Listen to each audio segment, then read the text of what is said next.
Pris dans la tourmente de l'affaire Clearstream, le Premier ministre s'est tout de même réjoui des derniers chiffres du chômage. En effet, la baisse du nombre de demandeurs d'emploi en mars est la plus forte depuis 5 ans.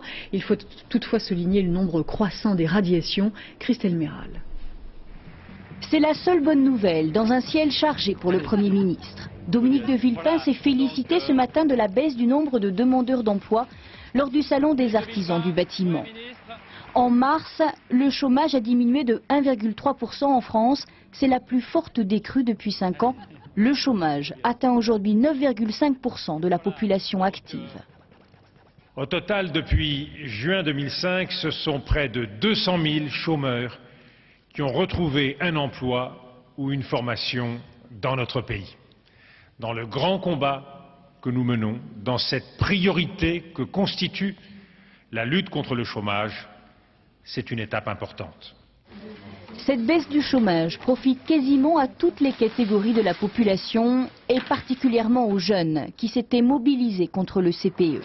Cela s'explique par la montée en puissance de l'apprentissage et des emplois aidés financièrement par l'État pour les personnes sans qualification. Selon le gouvernement, il y a aussi l'effet positif du contrat nouvelle embauche réservé aux entreprises de moins de 20 salariés, 410 000 contrats signés depuis septembre dernier, mais la gauche est loin d'être convaincue. Il y a eu à coup sûr des contrats nouveaux, mais ces contrats nouveaux se sont en grande partie substitués à des contrats plus durables.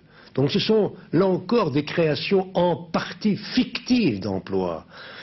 Les patrons ont préféré choisir la précarité et se sont précipités sur le CE. La baisse du chômage s'explique aussi par la nette augmentation des radiations de chômeurs par la NPE, 40 970 en mars. Il y a aujourd'hui en France 2 290 000 demandeurs d'emploi.